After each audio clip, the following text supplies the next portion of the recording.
अस्सलाम वालेकुम, हमारा इश्तियाक खैर। आज हम एफएससी केमिस्ट्री पार्ट 2 का लेक्चर नंबर 8 डिस्कस करेंगे, which is about cracking of petroleum. Petroleum के बारे में आपने लास्ट लेक्चर में पढ़ा था कि पेट्रोलियम में आपके पास बहुत ज़्यादा आपको फ्रैक्शंस हासिल होते हैं जिनको आप यूज़ करते हैं। क्रैकिंग ऑफ पेट्रोलियम में हम देखेंगे कि पेट्रोलियम में कुछ कंपोनेंट्स जो थे उसके वो बहुत ज़्यादा बड़े लार्जर हाइड्रोकार्बन थे, मतलब उनका स्ट्रक्चर जो था वो बहुत बिग था, उनमें कार्बन की तादाद ज़्यादा थी, लाइक C18 या C20, जिसमें कार्बन की चेन की लेंथ बहुत ज़्यादा हो और एक बड़े साइज़ का बिगर साइज़ का हाइड्रोकार्बन हो। तो क्रैकिंग में हम बिगर साइज़ के हाइड्रोकार्बन को स्मॉलर हाइड्रोकार्बन में चेंज करेंगे। तो पेट्रोलियम के फ्रैक्शन में कुछ बड़े हाइड्रोकार्बन थे और कुछ छोटे हाइड्रोकार्बन थे। अब होता क्या है कि कुछ जो बड़े हाइड्रोकार्बन हैं हो सकते हैं उनके इस्तेमालात हम कम करते हों, वो हमें इतने ज़्यादा ना चाहिए हों, लेकिन जो छोटे हाइड्रोकार्बन है उसको वो ज़्यादा यूज़फुल हो और उनको हमें ज़्यादा इस्तेमाल में लेके आना हो, तो हम क्या करेंगे कि बड़े वाले हाइड्रोकार्बन्स को तोड़ के क्रैक करके, क्रैकिंग का मतलब है उनकी तोड़ फोड़ करके उनको छोटे हाइड्रोकार्बन में चेंज कर देंगे। तो हम देखते हैं कि क्रैकिंग ऑफ पेट्रोलियम का मतलब क्या है। तो सबसे पहले क्रैकिंग ऑफ पेट्रोलियम का मतलब है कि लार्जर हाइड्रोकार्बन को, बड़े साइज के हाइड्रोकार्बन को तोड़ के स्मॉलर वन में चेंज करना, छोटे हाइड्रोकार्बन में चेंज करना। लाइक अगर आपके पास कोई एक ऐसा हाइड्रोकार्बन है जो कि C30 वाली चेन कंटेन करता है, उसमें 30 कार्बन्स हैं, तो उसकी ब्रेकेज करके हम 3 हाइड्रोकार्बन बना लें जिनमें 10-10 कार्बन्स हो। C30 को तोड़ के 10-10 कार्बन वाले 3 हाइड्रोकार्बन बना लेना, ठीक है। तो इस तरह से बड़े हाइड्रोकार्बन को, लार्जर हाइड्रोकार्बन को स्मॉलर वन में चेंज करना क्रैकिंग कहलाता है। क्रैकिंग का मतलब क्रैक करना, तोड़ के आपने बड़े हाइड्रोकार्बन को छोटे में कन्वर्ट कर दिया। तो अब होता क्या है कि जो बड़े हाइड्रोकार्बन होते हैं उनका बॉइलिंग पॉइंट भी हाई होता है, ज़्यादा बड़े हैं, उनका स्ट्रक्चर बड़ा है, उनको बॉयल करना डिफ़िकल्ट है। और जो छोटे हाइड्रोकार्बन आप बनाते हैं उनका बॉइलिंग पॉइंट भी लो होता है। लो बॉइलिंग पॉइंट वाले हाइड्रोकार्बन हम बनाते हैं हाई बॉइलिंग पॉइंट वाले हाइड्रोकार्बन की तोड़ फोड़ करके, क्रैकिंग करके। इसकी एग्जांपल देख लेते हैं। लाइक आपके सामने एक हाइड्रोकार्बन शो हो रहा है C16H34, मतलब 16 कार्बन की एक चेन है, एक बड़ा बिगर साइज का हाइड्रोकार्बन है C16H34। इसकी आप क्रैकिंग करेंगे। क्रैकिंग कैसे कर सकते हैं, तोड़ फोड़ आप कैसे कर सकते हैं, क्रैक कैसे कर सकते हैं, ये आगे डिटेल में हम पढ़ लेते हैं कि किस किस तरीके से हम क्रैक कर सकते हैं लार्जर हाइड्रोकार्बन को। तो देखिए C16H34 को हम क्रैक करके, तोड़ के छोटे छोटे 3 कंपोनेंट्स में चेंज कर देते हैं। हमारी प्रोडक्ट्स में वो एक हाइड्रोकार्बन टूट के 3 मजीद हाइड्रोकार्बन बना रहा है, एक ही टूट के बना रहा है, तो मतलब जो 3 आगे बन रहे हैं वो छोटे होंगे, उनका साइज छोटा होगा। एक की चेन लेंथ सिर्फ 7 कार्बन वाली है, C7H16, ठीक है, ये एक छोटा हाइड्रोकार्बन हो गया। एक आपके पास बिल्कुल 2 कार्बन वाला बहुत ही छोटा हाइड्रोकार्बन है विच इज़ इथीन, ठीक है। एक हमारे पास 3 कार्बन वाला बहुत ही छोटा सा हाइड्रोकार्बन है विच इज़ प्रोपीन। प्रोपीन इसको मैं क्यों कह रही हूँ, प्रोपेन क्यों नहीं कह रही, क्योंकि इसमें डबल बॉन्ड है और आपको पता है कि ये अल्कीन का मेंबर है।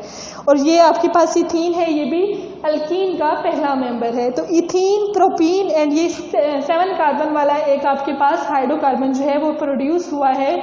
एक बिगर लार्जर साइज के हाइड्रोकार्बन को क्रैक करके, तोड़ के हमने 3 छोटे छोटे हाइड्रोकार्बन बना लिए। ये प्रोसेस कहलाता है क्रैकिंग ऑफ पेट्रोलियम। जैसा कि मैंने आपको बताया कि पेट्रोलियम में कुछ बड़े हाइड्रोकार्बन होंगे और कुछ छोटे। अगर हमें छोटों की ज़्यादा ज़रूरत है, छोटे हाइड्रोकार्बन जो हैं वो हमारे लिए ज़्यादा यूज़फुल हैं, तो हम लार्जर हाइड्रोकार्बन को तोड़ के सारे के सारे छोटे ही बना लेंगे, छोटे हाइड्रोकार्बन बना लेंगे। तो हम देखते हैं कि इम्पोर्टेंस क्या है, क्रैकिंग हम क्यों करते हैं, ये किस तरह से हमारे लिए इम्पोर्टेंट है। तो आपको पता है कि आपकी कंट्री में पेट्रोल बहुत ज़्यादा महंगा है, जिसको गैसोलीन कहा जाता है। जो पेट्रोल आप गाड़ियों में इस्तेमाल करते हैं या बाइक्स में इस्तेमाल करते हैं उसको गैसोलीन कहा जाता है, और ये बहुत ज़्यादा महंगा है, इसकी डिमांड बहुत ज़्यादा हाई है, बहुत ज़्यादा ये चाहिए होता है, ठीक है। तो लेकिन जब हम पेट्रोलियम की फ्रैक्शनल डिस्टिलेशन करते हैं, पेट्रोलियम में से गैसोलीन निकालते हैं, पेट्रोल निकालते हैं, तो वो सिर्फ 20% हिस्सा जो है वो गैसोलीन का होता है, बाकी तमाम दूसरी चीज़ें होती हैं और गैसोलीन की मिकदार सिर्फ 20% होती है। मतलब गैसोलीन थोड़ा सा हमें मिलता है पेट्रोलियम की फ्रैक्शनल डिस्टिलेशन से, ठीक है। तो 20% गैसोलीन हमें सिर्फ मिलता है, बट इसकी डिमांड बहुत हाई है, इसके इस्तेमालात बहुत ज़्यादा है और ये महंगा फ्यूल है एक, मतलब ये हमारे लिए एक अच्छी चीज़ है, यूज़फुल प्रोडक्ट है। बट जो पेट्रोलियम में से हम 20% गैसोलीन के अलावा बाकी प्रोडक्ट्स हासिल करते हैं विच आर केरोसिन ऑयल हो गया, गैस ऑयल हो गया, ये तमाम चीज़ें जो बाकी प्रोडक्ट्स हैं पेट्रोलियम से हमें हासिल होती हैं, इनकी इतनी डिमांड नहीं है, इतने इस्तेमालात नहीं है। लाइक केरोसिन ऑयल जो कि मिट्टी के तेल को भी कहते हैं, तो इसकी इतनी ज़्यादा डिमांड नहीं है, बहुत कम इस्तेमाल होता है और ये इतना एक्सपेंसिव भी नहीं है। और ये क्या है, हमारे पास लार्जर हाइड्रोकार्बन है। Kerosene oil and gas oil larger hydrocarbon है और इसकी डिमांड लो है, ये हमें इतना नहीं चाहिए होता है, ये इतना एक्सपेंसिव नहीं है। बट गैसोलीन जो कि हमें 20% मिल रहा है, ये एक स्मॉलर हाइड्रोकार्बन है और उसकी डिमांड बहुत ज़्यादा हाई है।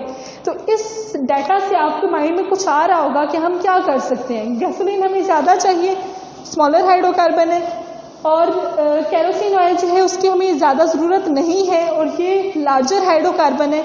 तो हम क्या करेंगे, सिंपली लार्जर हाइड्रोकार्बन को कन्वर्ट कर लेंगे स्मॉलर हाइड्रोकार्बन में, मतलब मिट्टी के तेल की तोड़ फोड़ करके उसको कन्वर्ट कर लेंगे गैसोलीन में। ठीक है, gasoline which is a petrol जो कि हम इस्तेमाल करते हैं बहुत ज़्यादा, उसकी बहुत ज़्यादा एक्सपेंसिव है, उसकी ज़रूरत हमें बहुत ज़्यादा है। तो हम क्या करेंगे, लार्जर हाइड्रोकार्बन की क्रैकिंग करके उसको तोड़ के हम किस में कन्वर्ट कर लेंगे, स्मॉलर हाइड्रोकार्बन में। क्यों? क्योंकि लार्जर हाइड्रोकार्बन सस्ता फ्यूल है, ये हमें इतना इस्तेमाल नहीं करते हैं, इसकी हमें इतनी ज़रूरत नहीं है। जबकि गैसोलीन जो कि स्मॉलर हाइड्रोकार्बन है, इसकी डिमांड भी बहुत ज़्यादा है, ये एक्सपेंसिव है। तो हम लार्जर हाइड्रोकार्बन की ब्रैकेट से स्मॉलर हाइड्रोकार्बन मतलब पेट्रोल या गैसोलीन को बनाने को ज़्यादा तरजीह देंगे। जब हम इसकी तोड़फोड़ कर रहे होते हैं, क्रैकिंग कर रहे होते हैं, लार्जर हाइड्रोकार्बन को स्मॉलर हाइड्रोकार्बन में चेंज करते हैं, तो स्मॉलर हाइड्रोकार्बन के साथ छोटे छोटे कुछ और टुकड़े भी बनते हैं, छोटे छोटे कुछ और कंपाउंड्स भी बनते हैं। वो कौन से कंपाउंड्स होते हैं जिनको हम बायो प्रोडक्ट्स कहेंगे? वो इथीन होती है, प्रोपीन होती है, ब्यूटीन एंड बेंजीन एटसेट्रा, इस तरह के कुछ हमारे पास और ऑर्गेनिक कंपाउंड्स भी बनते हैं। जाहिर है हम एक बड़ा सारा कंपाउंड तोड़ रहे हैं, उसमें से कोई एक सिर्फ छोटा कंपाउंड तो नहीं बनेगा। ठीक है, हम बड़े कंपाउंड को तोड़ेंगे तो उसमें से काफ़ी सारे उसके छोटे छोटे हिस्से जो हैं उसमें वो डिवाइड हो जाएगा।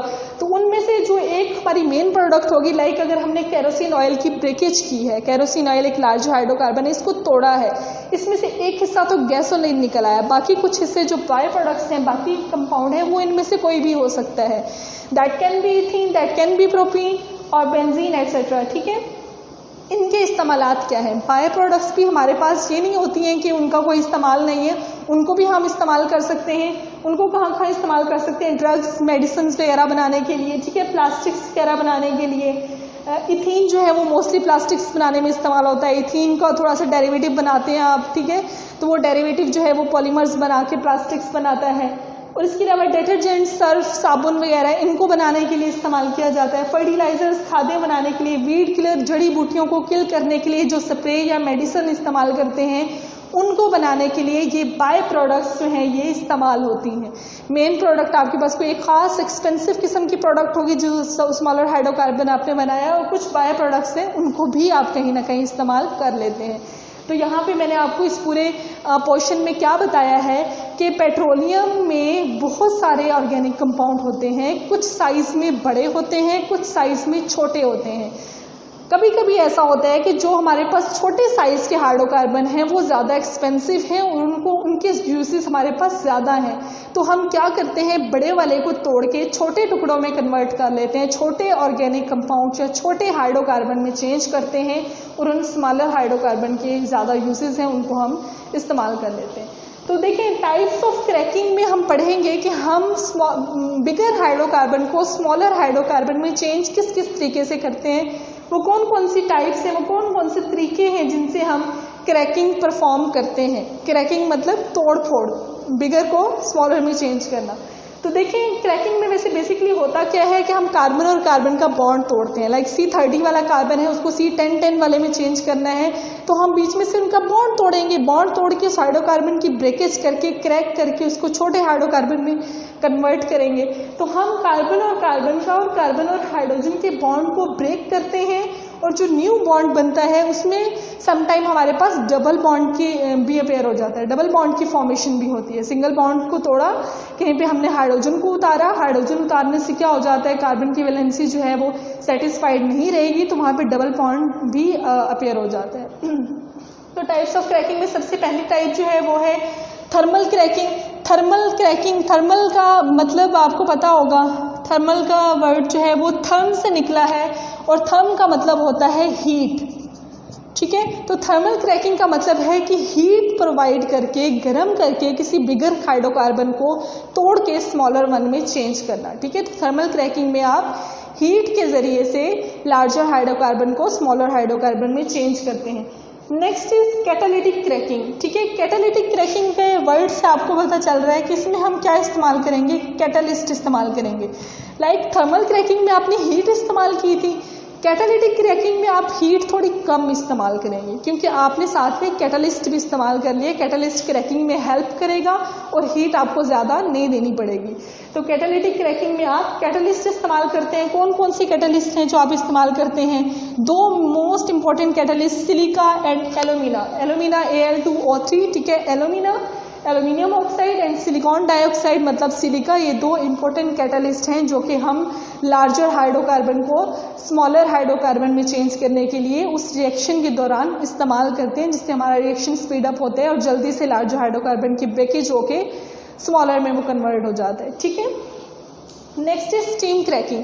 स्टीम क्रैकिंग के भी नाम से आपको शो हो रहा है कि स्टीम को, भाप को इस्तेमाल करके आप क्रैकिंग परफॉर्म करते हैं। क्रैकिंग मतलब लार्जर हाइड्रोकार्बन के ब्रेक करना है। आप भाप देंगे किसी कंपाउंड को, उसके छोटे छोटे टुकड़े हो जाएंगे, वो नेक्स्ट आगे जाके छोटे छोटे कंपाउंड्स में कन्वर्ट हो जाएगा। एक बड़ा कंपाउंड छोटे छोटे कंपाउंड में कन्वर्ट हो जाएगा। कैसे? By using steam. आप स्टीम इस्तेमाल करेंगे और इससे हमारे पास अनसैचुरेटेड कंपाउंड जो हैं वो प्रोड्यूस होंगे। अनसैचुरेटेड हाइड्रोकार्बन्स का आपको पता है कि क्या होते हैं, जिनमें डबल या ट्रिपल बॉन्ड अपेयर होता है। डबल या ट्रिपल बॉन्ड कंटेनिंग कंपाउंड्स को आप अनसैचुरेटेड कंपाउंड्स कहते हैं। तो आज के लेक्चर में आपने क्या पढ़ा था कि क्रैकिंग ऑफ पेट्रोलियम। तो मैं समराइज करती हूँ कि क्रैकिंग ऑफ पेट्रोलियम में आपने जस्ट बिगर हाइड्रोकार्बन्स को, बड़े साइज़ के हाइड्रोकार्बन्स को छोटे साइज़ के हाइड्रोकार्बन्स में चेंज करना होता है।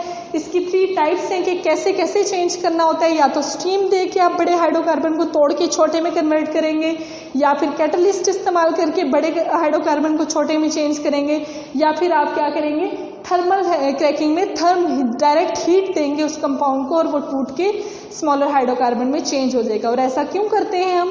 क्योंकि समटाइम हमारे पास जो लार्जर हाइड्रोकार्बन होते हैं उनके ज़्यादा फ़ायदे नहीं होते, वो ज़्यादा हमारे लिए इम्पोर्टेंट नहीं होता, बल्कि स्मॉलर हाइड्रोकार्बन जो है अगर उससे बना लिया जाए वो ज़्यादा एक्सपेंसिव होगा, ज़्यादा इम्पोर्टेंट होगा, तो आप लार्जर वन को स्मॉलर वन में चेंज कर लेते हैं। That's all about today's lecture. Thank you.